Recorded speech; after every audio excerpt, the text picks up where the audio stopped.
পবিত্র রমজানের অপেক্ষায় থাকেন ধর্মপ্রাণ মুসলমানরা। এ সময়ে ধর্মচর্চায় বেশি মনোযোগী হতে দেখা যায় সবাইকে।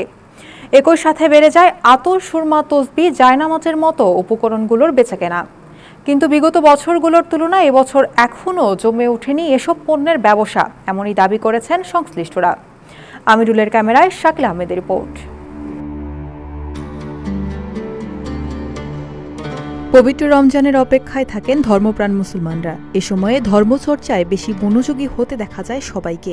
একই সাথে বেড়ে যায় আতর, সুরমা, তসবিহ, জায়নামাজের মতো উপকরণগুলোর কেনাবেচা। কিন্তু বিগত বছরগুলোর তুলনায় এবছর এখনও জমে ওঠেনি এসব পণ্যের ব্যবসা, এমনই দাবি করছেন সংশ্লিষ্টরা।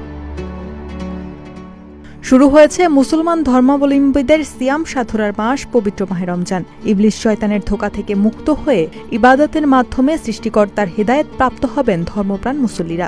রমজান মাস মানে ইবাদতের মাস।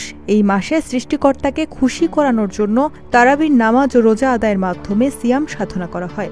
আর রোজায় নামাজ মানেই নতুন টুপি, পাঞ্জাবি ও সুগন্ধিযুক্ত আতর। মাহে রমজানকে কেন্দ্র করে টুপি, আতর, জায়নামাজ ও তসবিহ কেনাবেচা বেড়েছে।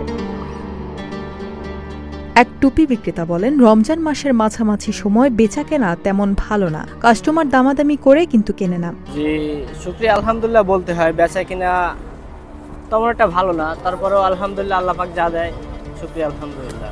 তবে আগের মতন বেচা কিনা তেমন একটা নাই।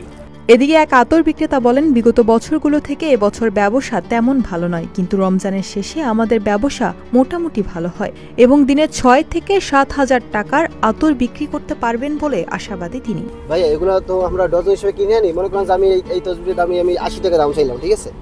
তো আমার কেনার উপর থেকে যদি 10 টাকা 5 টাকা লাভ হইলো আমরা এটা দিয়ে দিই, ঠিক আছে? আর এইগুলো আমরা 50 টাকা দাম চাই, 30 টাকা 40 টাকা বিক্রি করি। অন্যান্য ধর্মীয় আইটেম থেকে জায়নামাজের চাহিদা অনেকটাই বেশি বলে জানিয়েছেন জায়নামাজ বিক্রেতা। আমাদের এখানে বেশিরভাগ জায়নামাজটাই চলে বেশি, কারণ এখন রমজান মাস, ইবাদতের মাস, সেজন্য জায়নামাজটাই আমাদের এখানে বেশি চলে। বিগত বছরগুলো থেকে এবছর ব্যবসায়ে পরিস্থিতি অনেকটা খারাপ হলেও রমজান মাসের শেষের দিক থেকে প্রতিদিন 6 থেকে 7 হাজার টাকা বিক্রি করতে পারবেন বলে আশাবাদী এই বিক্রেতারা।